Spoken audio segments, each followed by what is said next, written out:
Mr. Sullivan. Is it windy? It's beautiful and sunny and quite delightful. Oh, actually, yeah.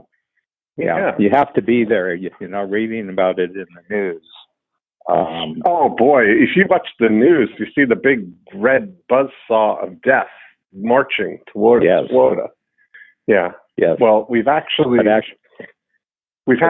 turn of events now, right? Yep. No, not yet. But it's the predicted track is, going to be to the edge of Florida. So not for us. Yes. So that's good. Well, that's a very interesting concept, predicted track, because that's probably the cause of more disappointment and hardship and heartbreak than almost any two words in the English language. The predicted track. Predicted track. That's pretty funny, actually. Yeah. I'm leery of those predicted tracks. I guess you rely on them. I call my Kissimmee number, and it's a predictable track, and the phone call goes. See, there we go. There are some things. So there are some things that But I was thinking about it this week because I came across quite an interesting article, which I will send you after the call here. And it's 12 principles about prediction and how you can make prediction. And I think it comes from the Wall Street culture, how you can make predictions about investments and everything like that. And when you hear predictions, how do you handle them? And when you see this article, which I'm sorry, my internet's not working right now. We came back from the cottage and our internet, and we've got the whole world fell apart. We've got it from two companies, and neither company's Wi-Fi is working, although my phone Wi-Fi is working just fine to get to you. So anyway, but this whole thing of having a wisdom about prediction, I think is that would be a winning skill. Yeah, I think that, I got to thinking about this prediction. An interview with Elon Musk about the safety of the autonomous driving, and that the sensors and things are processing at 1,000 frames per second, or 1,000 bits per second. I don't know what it is, but 1,000 things. And I thought about the what it really is, all of that, like high frequency, high, fast processing stuff. What that's really saying is that it's actually in real time processing something so much slower than what we have. And if you put it in perspective, that at a 1,000th of a second speed or processing rate, that means that each second is the equivalent of about 15 minutes, right? 1,000 seconds in real time, if you think about that. Yeah. And I started thinking about, my friend Glenn and I were laughing about doing, a dramatization of that, a video of that with these, people like literally in a car approaching an intersection and like really looking, is it okay? And then they get 15 minutes to go out and like measure and debate whether it's okay to keep going, and then move 1 second further and take 15 more minutes to debate what I think we're going to hit them. No, we're definitely not going to hit them. And so that level of caution, you almost like totally like dipping your toes in the water. You get enough time to see whether you're actually going to intersect if you stay on the predicted path. Yeah. I mean, again, I come back to, I think that there's a model that they're using for all this technology. And the model is that we humans are actually computers. In other words, that the reason why they can say things like, well, in the future, humans will be replaced here, humans will be replaced here, humans will be replaced, because after all, humans are just computers. And these computers we can prove that these computers are much faster than humans. For example, this computer can know all the possible moves on a chessboard, and no human can do that. Obviously, the computer is better than humans in Go and Jeopardy and all the interesting things. And did you ever see my model that I put up on the board one day? And it's called DIKW. DIK. So I have DIK, and then I have a straight line coming down, and then there's a gap and another straight line, and on the other side is W. I don't think I've seen that. And basically I said that in the most of the world right now, the world of news, the world of let's just say the news, people are competing furiously to have the latest combination of DI and K, and D stands for data, I stands for information, and K stands for knowledge. Data are like the atoms, they're like the atoms, and then you have information is like the molecules, and K is like an organ, made out of molecules or whatever. And basically what the narrative of the world is that whoever wins this DIK combination, the best data, the best information, and the best knowledge as fast as possible, always up to date, wins. And but there's a missing factor that humans have, which, because the computers can't analyze this one human area, they say, well, that doesn't matter. W stands for wisdom. And basically what humans have done is they've individually taken a lot of DIK on an individual basis. And after a while, they'll put it all together and they say, but you just have to look both ways before crossing. I don't care. I don't care what the street signs say. So if you're talking about a pedestrian crossing, like in London, and you and I both have to remind ourselves we're in London that the traffic goes in the other direction, and they have all sorts of signs printed on the pavement. Look this way, right? Look this way. Look this way. But actually, I think you and I are a bit safer in London because, in fact, we look both ways. Because we're trained to look one way, and we've just been instructed.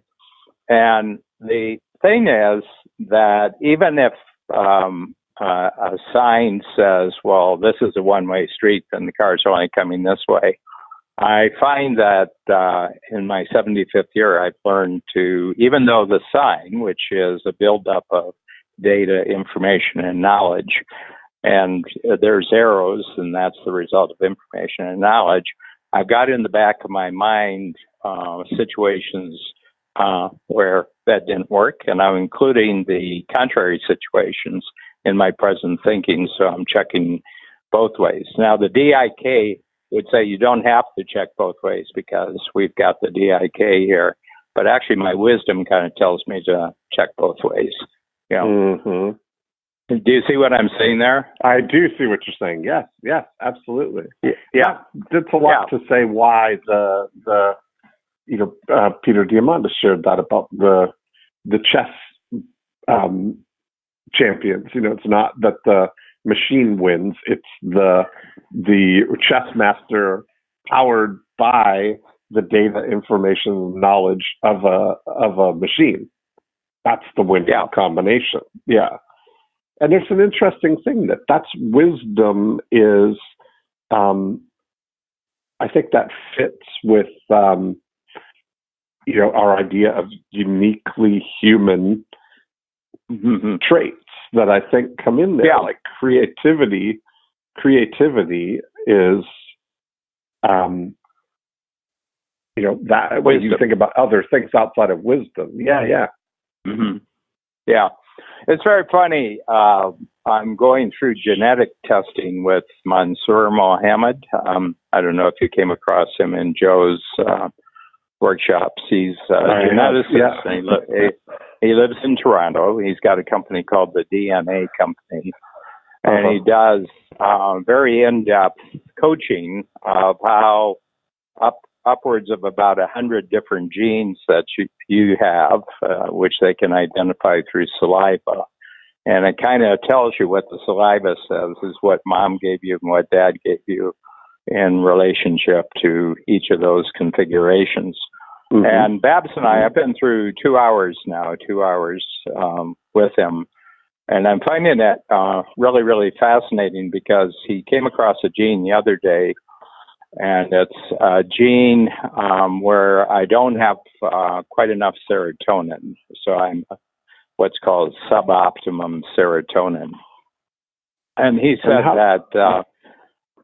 that in your case, combined with some other genes you have, this means that you have a hard time doing things in a prescribed sequence. And he said that if everybody has been trained to do this first, it's 5 things, and you do this first completely, then this completely. And he said one of them, you'll do a quick scan of the 5, and you say, I like number 4 better. I think I'm just going to focus on number 4. That's 80% of it. Yeah.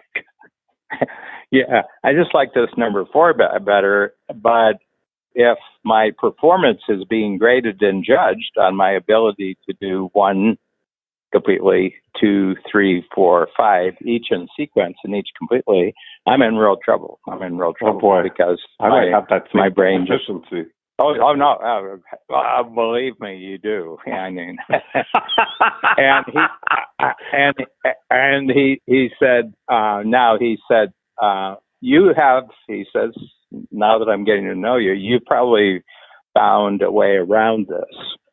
And what you do is you do a quick scan of all 5, not necessarily in order. You do all 5, and you say to yourself, what's a new thing I could know from these 5 things where after I know it, these 5 things become irrelevant? Wow. So that's, what would be an example of that? Well, he said it would be creativity. You're looking at and what's creativity. You're looking at what everybody else is looking at, but they're looking at them as specifics, and they've been taught how to deal with each of these specifics. And for me, knowing how to deal with each of the specifics is not very interesting because other people know how to do that. Right. Thing. And I say, okay, so what if I put these 5 together, not in sequence or not even related to each other? Is there something new that emerges from these 5 that is entirely new and much more interesting than any one of the 5 and collective and more interesting than all of them together? And so my sense is that creativity, and he says that creativity is now, he's studying it, that it's actually a genetic makeup. You're predisposed to do this. And he said all these creativity courses where they teach you to think out of the box and everything. Right. He says that's for people who have a full dose of serotonin, and it's very, very hard for them not to think in sequence. It's very hard for them not to think in sequence. So they tried to create all these games. There's lots of books of creativity games and workshops where you can go, and they do randomness. It's sort of enforced randomness to kind of force your brain to make connections. But he said just having optimum serotonin will probably you naturally do that anyway, right? Wow, that's and you don't know to do it. It's just that you're always up against it, that you just can't do things in sequence.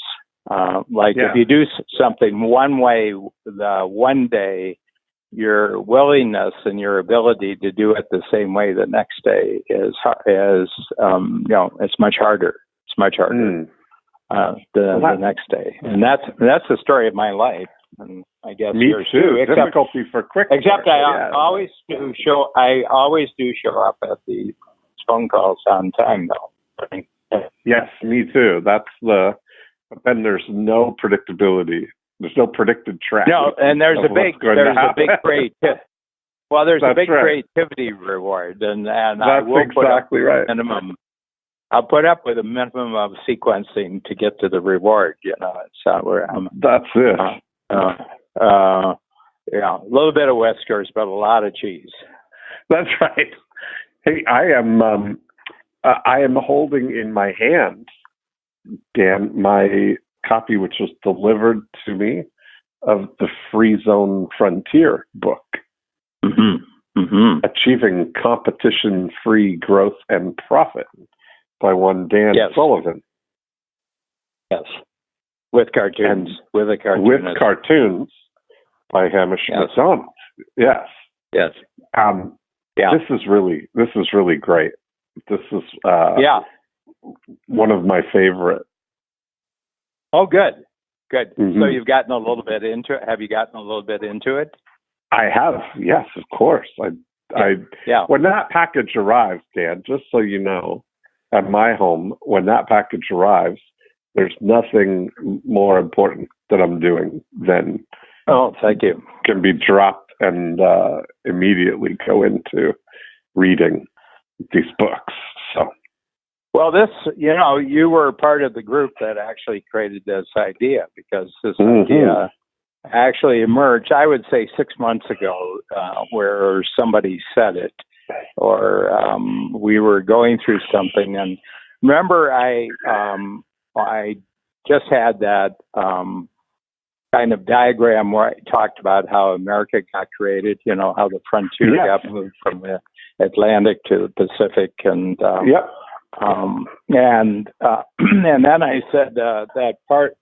So I said that this was kind of like a frontier, and that for 270 years, the dominant, the dominant narrative in America was where the frontier was, and so you had an establishment that had created, order and peace order. You hope. In what was already established, but the real interesting stuff and the brightest and most capable, most adventurous people were very interested in the frontier in some way. They were personally profiting from the frontier in some way, in 1,000 different ways. So the thing of a frontier, I said, fascinating and motivating, which is a phrase that you and I have been talking about for 6-7 years. That as an entrepreneur, you want to get your activities as you get older. You want to just narrow them down so that your day is filled up with activities that are fascinating, motivating, because then you'll be cheating tiredness. You'll be cheating exhaustion. You'll be you'll be cheating getting older. You'll be cheating getting older, because the word fascinating, 2 words, fascinating, motivating, are not what you would associate with someone getting older. Right. You're absolutely right. I look at these, and you start to see it everywhere now. I'm just trying to I've read through all of the way I look at these books is I look at them, I read the chapter titles, so I get a chance to see the overall thing. I kind of read the intro to the paragraph, then I really look at the cartoons to get a sense of what the whole thing is about, and then I'll go back and read the chapters sequentially. Right? The text, read the text about them. Yeah. And, it's a funny thing, but right before we started our call here, I was watching on television a show that I had recorded called Cash Pad. And it's a new show sponsored by Airbnb, by the way. Like, talk about the new modern, content marketing. They've actually got a show on that's packaged as a show. And it's a young couple from Dallas who go into, they partner with property owners who have unutilized elements of their property. The one today, this guy had a house, but out in the back, he had a 2,600 square foot warehouse, like a metal, old 1940s building that was, had the vaulted ceilings. It was really kind of a interesting looking building, but he wasn't doing anything with it. And what this couple does is they go to homeowners like that who have outbuildings or unused space, and they partner with them, and they bring and renovate this space. They turn it into a really great unique really short-term place. Yeah, unique place, and they with the express purpose of putting it on Airbnb as a rental place, a short-term rental. And so they're building a portfolio of all of these unique spaces all over, but they come to you, Dan, and say, we're going to come in, we'll take this space, we're going to put up the $70,000 to renovate the space here, and we're going to give you $700 a month for guaranteed income for it, and we'll take everything above that 700 for a period of time to recapture and get a return on our investment. And it's literally they're getting something for free that was otherwise under optimized or unused. The free zone. Property owner, it's a free zone. There's a free zone. It's a free zone. Yeah, it's totally a free zone, and they're both equally committed to a jump for both of them. For the homeowner, he's not using it's useless right now. He's not getting any value from it. And the other hand, down the road, when they've gotten their return from it, it's still 100% his. Yes, exactly. That's exactly right. It's 100% his, and they just agree on the amount of money that they're going to get out of it for it to be almost as if they had sold it to him. That they had created a brand new capability and they had sold it to him. But imagine if they had come in as a vendor. You made this thing of the difference between a collaborator and a vendor. Imagine if it would be a very uphill situation because it would take a long time. Yeah, it would take a long time, and we had a case on one of our recent Zoom calls with our Free Zone Frontier people, and David Berg from Phoenix was saying that he had been talking about teaming up with another person in Phoenix who had a really great capability, and they'd been talking about it for a year, and they hadn't really come to an agreement yet on this. And I said, "Is it a great capability?" And he said, "Yeah." And I said, "Well, and if he brought his capability to you, you have the use of his capability, right?" And he said, "Yeah, I do." And I said, "Why don't you give him all the money?" And he said, "What? Just give him all the money." I said, "You probably haven't come to an agreement for a year because you're trying to figure out what's fair, what part of the money is his and what parts of the money is yours." And I said, "Why don't you just give him all the money? Tell him, come on in, all the money we make, that's your money. But I have your capabilities, so I can." And I said, if you had tried to hire someone and brought that person with that capability in, first of all, you wouldn't have found him because the fact that you could hire him meant that his capability wasn't that good. Yeah. Amazing. You know what I mean? Yeah. He doesn't want to be an employee. He wants to operate with his capability. So you get that capability anytime you want to, but he gets the money. And it almost violates the laws of entrepreneurial gravity. Right. Well, what do you mean? He can't get all the money. And I said, well, why can't he get all the money? Why can't he get all the money? Right. Well, that's not fair. I says, yeah, but for the past year, you've been deprived of his capability because you can't reach a deal over money. So you've been screwed over the last year. You wanted this capability, but your desire for fairness actually screwed you from getting this capability.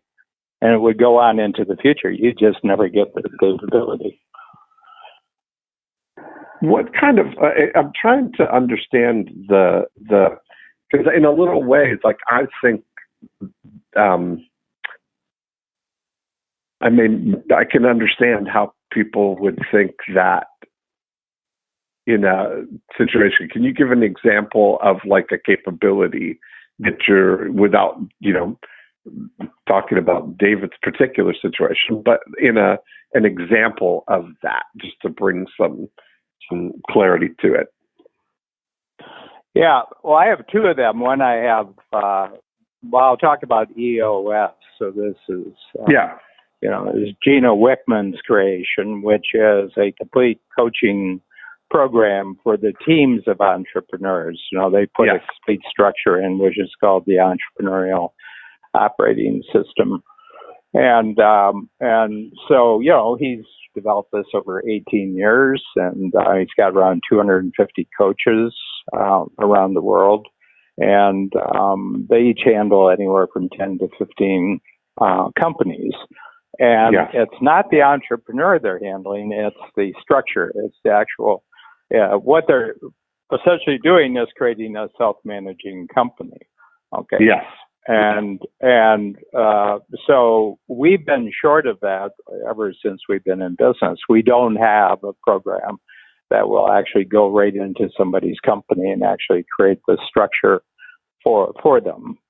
Okay. And then Gino talked to me, and he was going along and building it. And he, he was very shy about bringing it forward because he was worried that I would see it as competition. I didn't see it as competition because I'm only interested in the entrepreneur. I'm not interested in the entrepreneur's company. But we will endeavor to do as much as we possibly can to give them good tips and good suggestions and how to find good people. Use this test, and here's a good thinking process you can have. But we do not want any part of going into their company and actually coaching their company. I just really have no interest that I would do that or that anyone in our company would do that. So about 2.5 years ago, we were talking, and I said, Gino, we ought to do mutual podcasts where I interview you about EOS and send the podcast to all my clients who are the entrepreneurs, and you do a podcast and you send it to all the companies and their entrepreneur that you're already coaching. It was in the neighborhood of about 2,000 companies.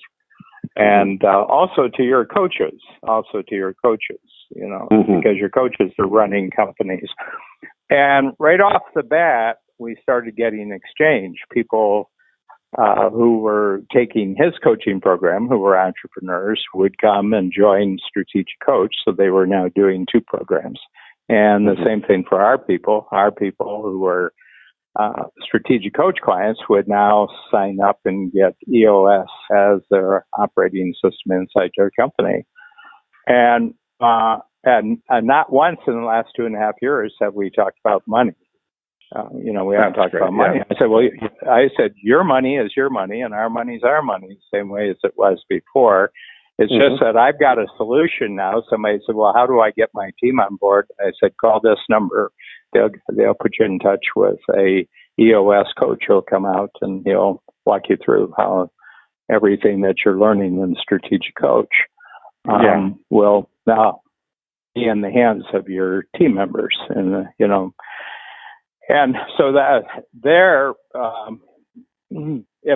we had said, okay, now we're going to create a EOS type program to compete with Gino. Well, that's not very much fun. Right. Yes, I get it. Yeah, you're absolutely right. So that's and it makes sense because it's complementary, not competitive, and it's not, and increases. I guess there's the evidence that it's both. It's an advancement for both, in that everybody gets everybody wins in that, including the other thing the clients on both sides. Yeah, not only are we getting clients, so we're getting, the entrepreneurs are coming into the program, but we're also, we picked up salespeople and coaches in the match in the sense that about 40 of the EOS coaches, which are called implementers, have now joined Strategic Coach. And the moment they're in Coach, they endeavor to get all their entrepreneurs into Strategic Coach because it just saves them a lot of bother and saves them a lot of time. Sure.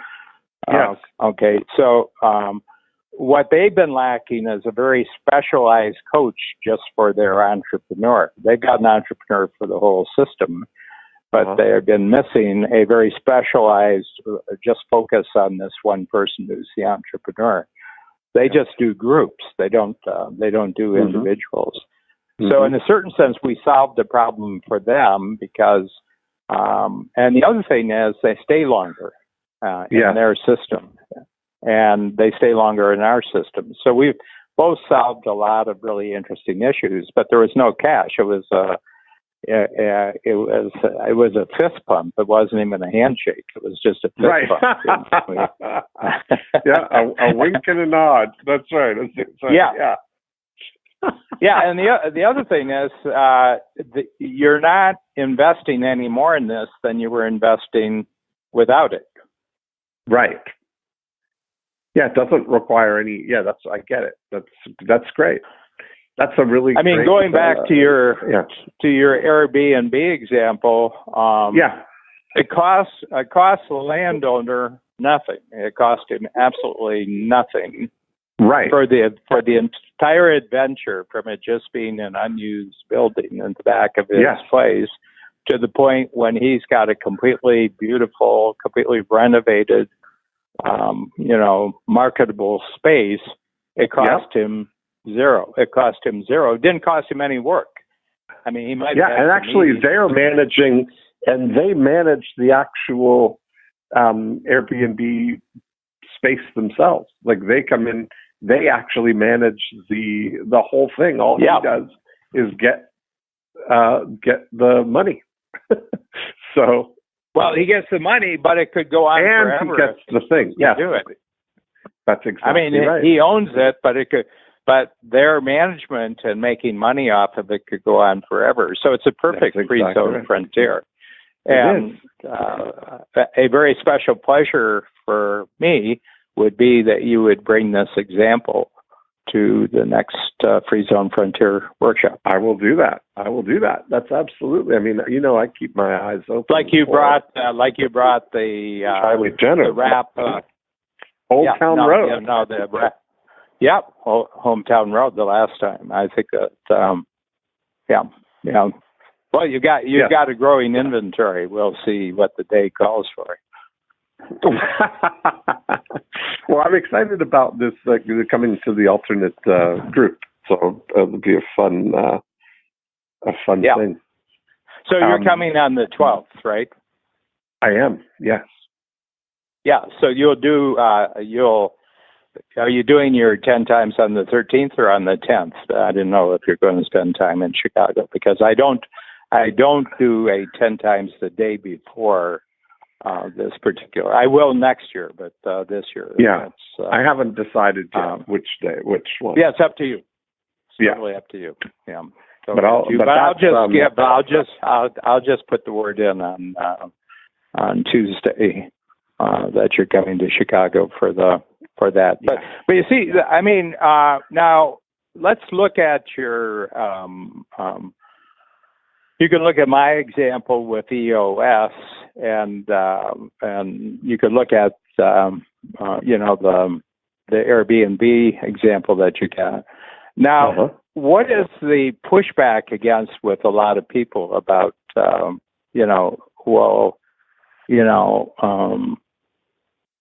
I mean, is there any negative to that?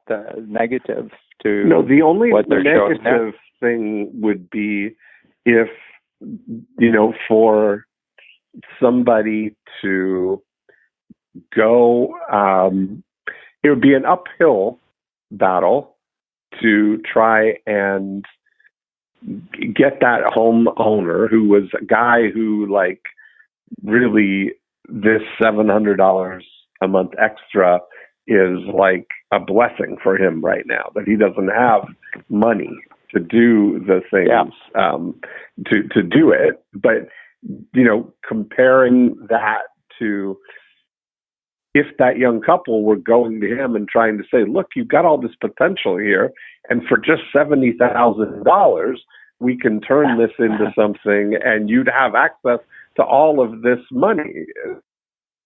So we think you should do this. Yeah, but then it's never going to happen. That's exactly right. That's the whole, it's the funny thing. It's like you talk about, this reminds me so much of Project Cyrus. Cyrus McCormick may have been one of the first free zone frontiersmen, because he may have been the guy. And also, I'll tell the story just in case people who are listening haven't heard, that in the 1800s, Cyrus McCormick is the guy who invented the mechanical reaper in the 1830s.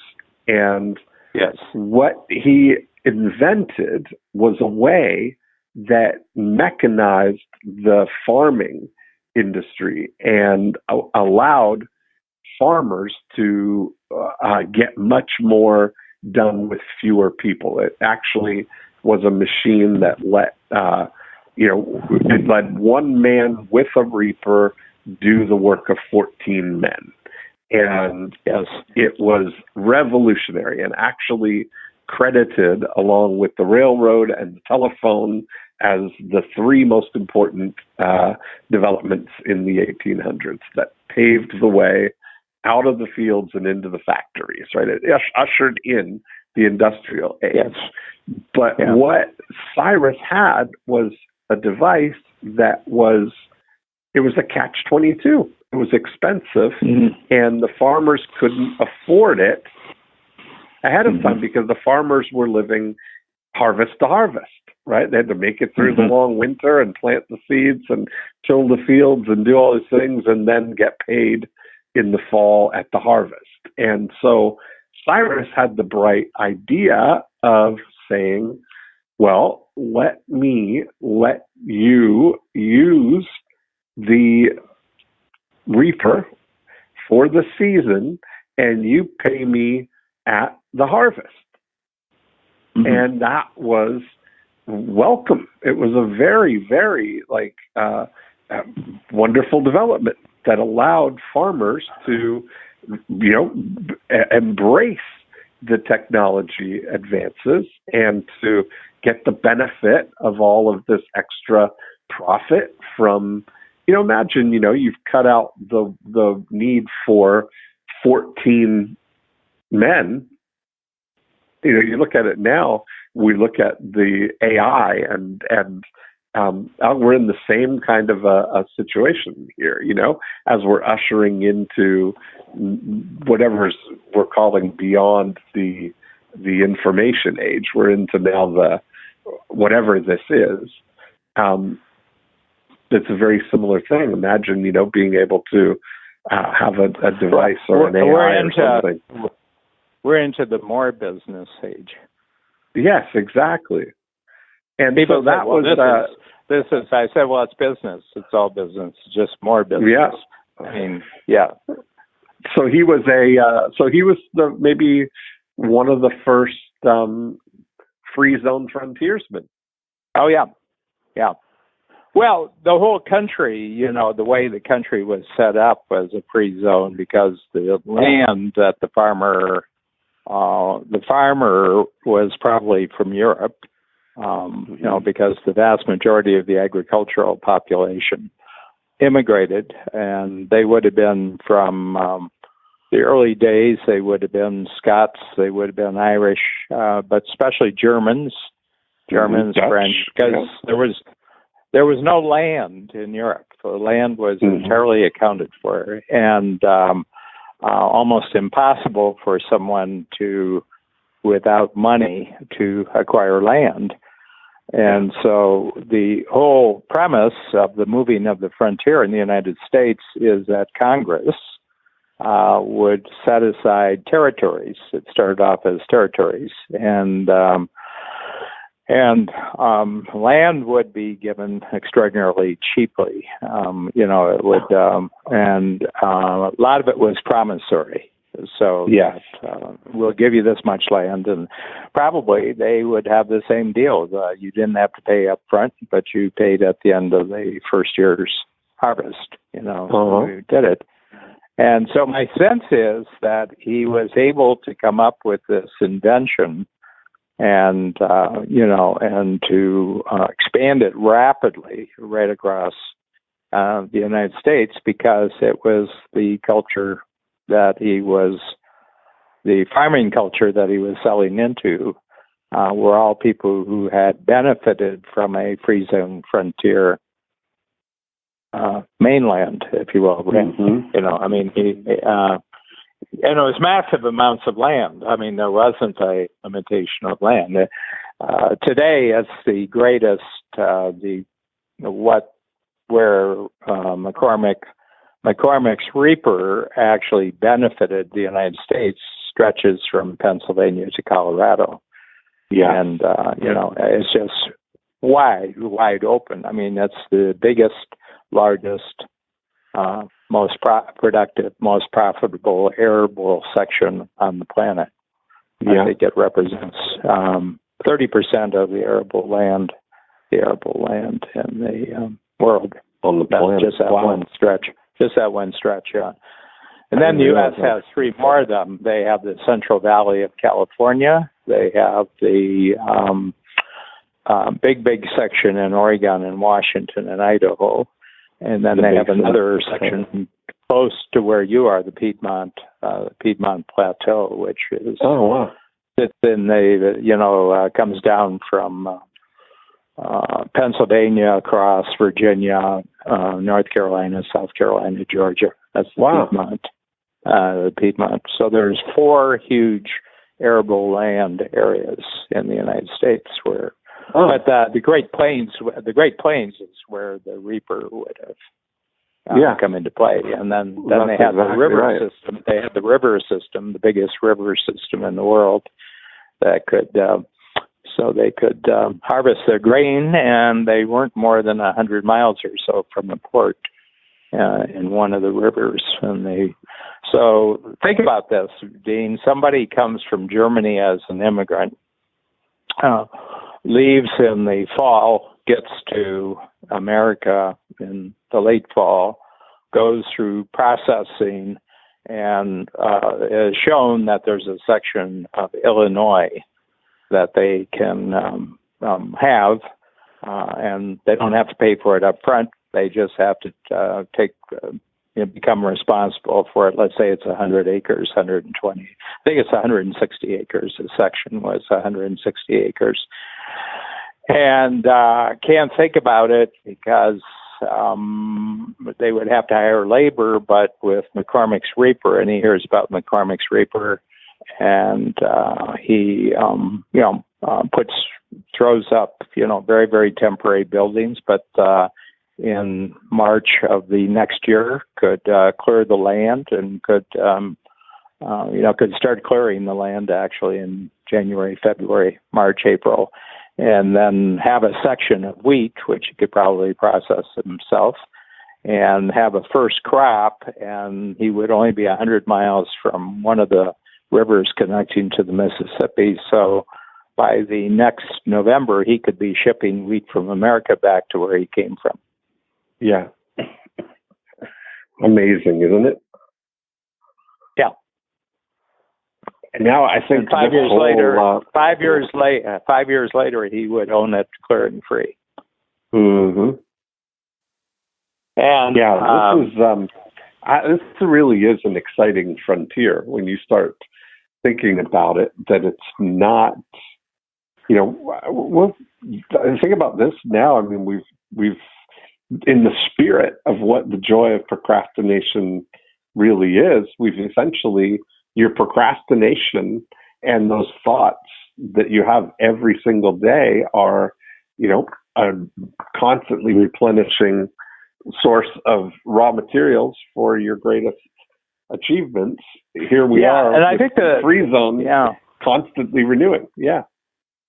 Yeah, and I think the thing that going back, because I was thinking about the procrastination, the fact of procrastination, I said, I have a tendency to procrastinate anywhere where I suspect I'm going to have to compete. That's interesting. So in what way? Do you mean like... Well, I'm going to go head-to-head with my existing capabilities against someone else. And and included in my existing capabilities are all sorts of things I actually don't like doing. I've been forced in the past. If you go back to marketing days, when you worked for Joe Stump, and go back to real estate days, when you were actually, well, you were good enough to be good, but in the process of being good enough to be good, there were lots of things that you didn't like doing.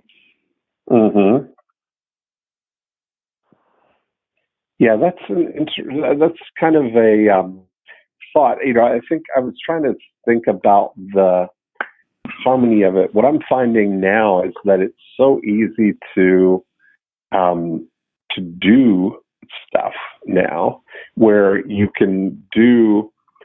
I think if I look at competition, I could interchange that word with convincing in my mind here. So what I mean by that is that there's not, if we look at the cash pad example, there's no, where you're not going to meet any resistance to your proposal, right? Where you've identified this free zone of this excess. The property costs them nothing.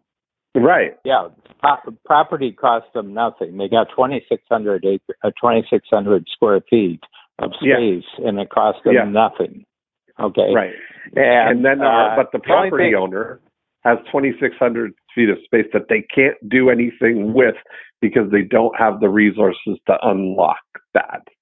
to capitalize on that. Well, first of all, he's got no capability to do it. He certainly doesn't have their capability. So they have a model that he lacks, and he doesn't want to acquire the model. He doesn't want to go through and figure out how the model works. Right. That is no interest to him whatsoever.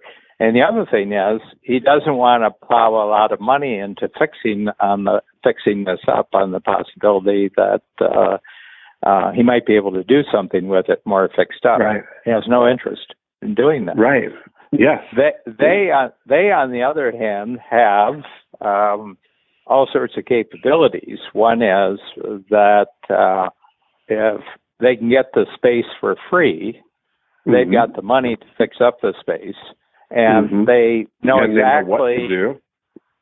they know exactly what the space has to look like to be attractive in the big network that they're also connected to, which is Airbnb. Yeah. Airbnb. And so both parties are just dealing with 100% known capabilities. They're just putting them together in a unique way. And what they're using is time into the future as actually the, a much bigger capability in the future for both of them. Both of them have a much bigger capability in the future. For them, they may get to the end, and they could go on doing what they're doing. He would have no incentive not to keep it going forever. And they would have no incentive not to keep it going because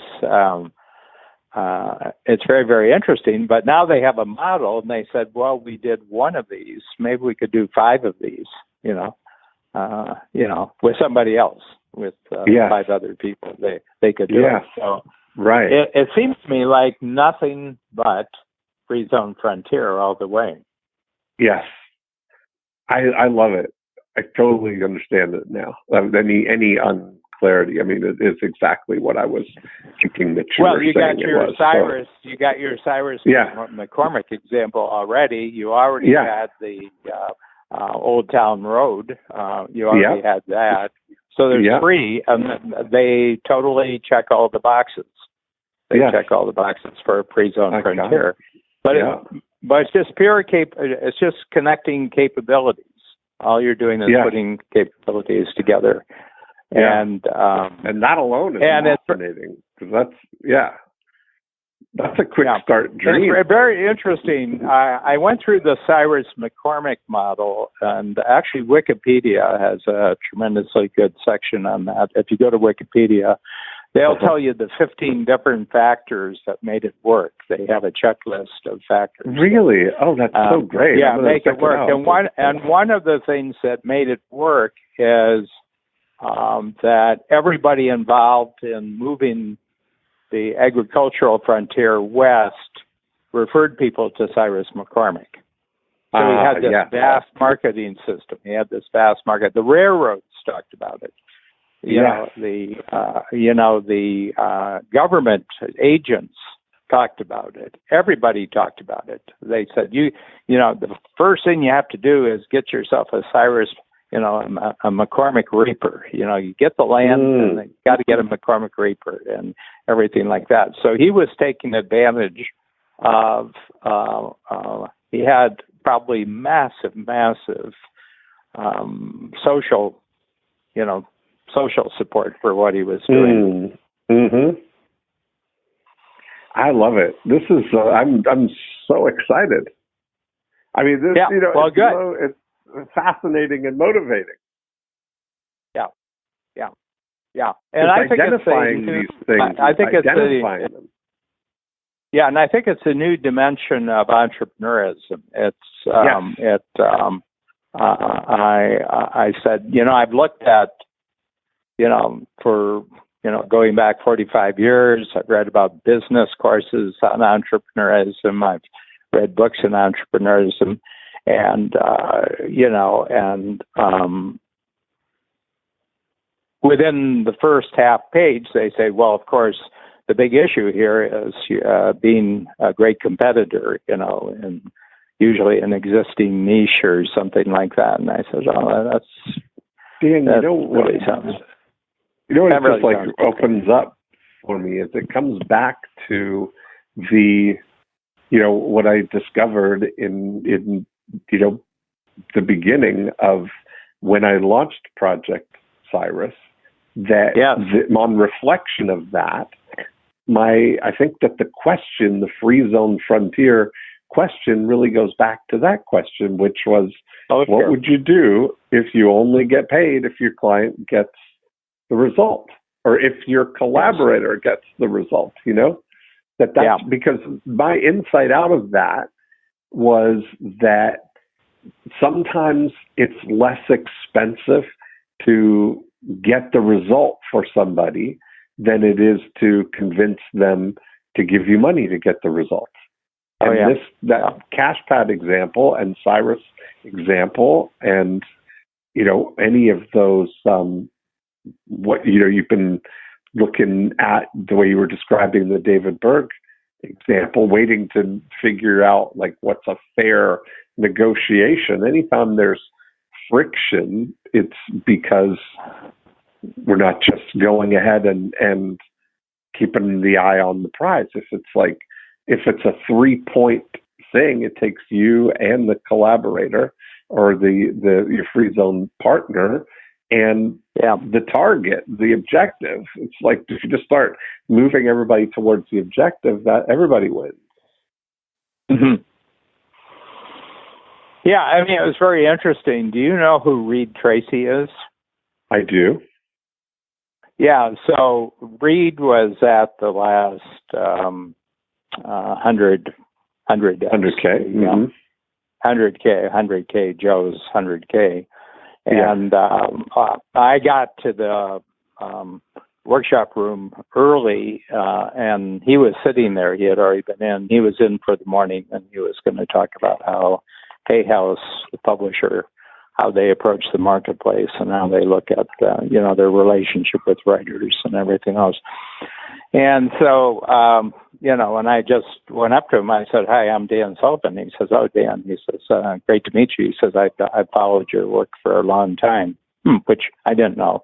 And anyway, because we've never, with one exception, we've never gone the publisher route with any of our books. I've done 33 books now, and only one of them did we do the publisher route. And I found it onerous. I found it very onerous activity. It was outfit out of San Francisco, and we have sold 140,000 of those books, but it was grueling, and 18 months, and it was just not my cup of tea. If you can't come up with the idea and have a finished book out into the world in 90 days, and it's not an interesting idea. Right. So anyway, I got to know him, but I kind of explained my whole idea of how I collaborate with the world. And so we're in very serious conversation. It's actually Ben Hardy, Ben, who is doing, because Ben had a publisher, but it looks like there may be just a great opportunity to treat each of my small books as a book proposal and just send the small book off to Reed, and Reed said, "Hey, let's go big with it. Let's go big with this." Right. And so I showed him a couple of the books because Joe had them in his bookshelf, and I showed them, and he says, "Boy, these are fascinating." And I said, "Yeah, these are."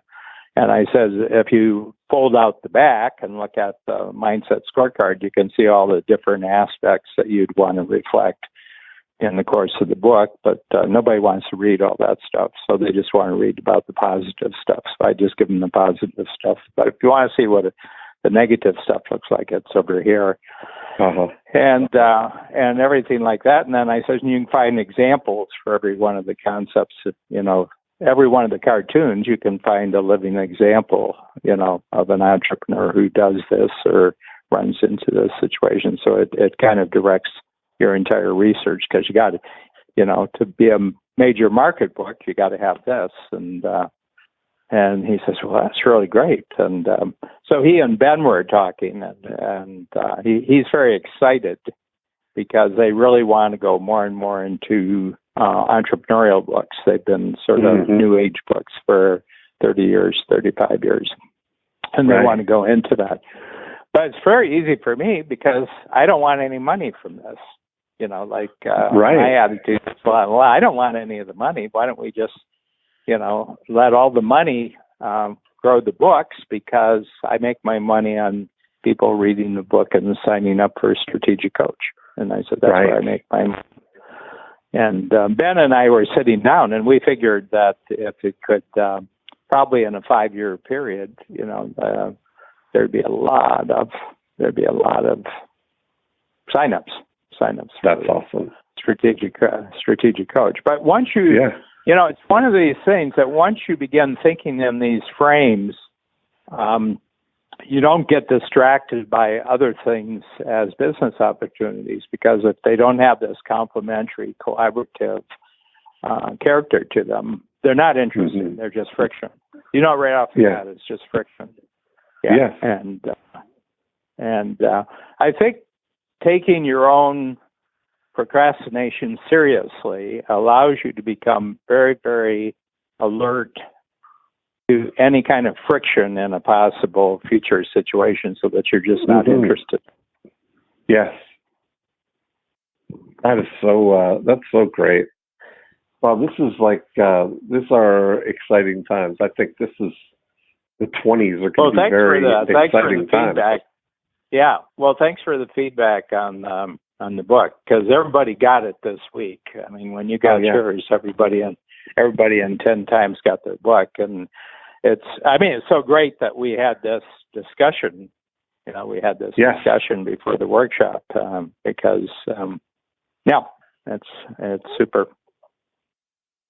Where can just for the people who might be listening who are not in our 10 Tons program, where can we get them book in the bookstore on just go to coach.com.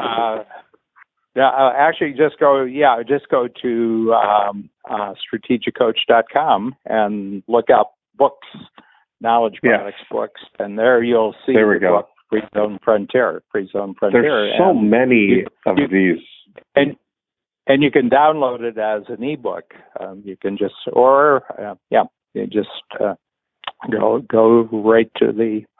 go right there, and there's an audio version and there's a video version as well as the written form. Yeah. Well, that was a quick hour, I must say. That it really was. Yeah, it really was. But always delightful. And, and we'll see you the week after next. Yes. Yes. Are we skipping a week now on the podcast, or? Next Sunday I am taken up, so I'll see you next. So then I'll see you in Chicago. Yeah. Okay, great. Okay. Thanks, Dan. Bye. Bye.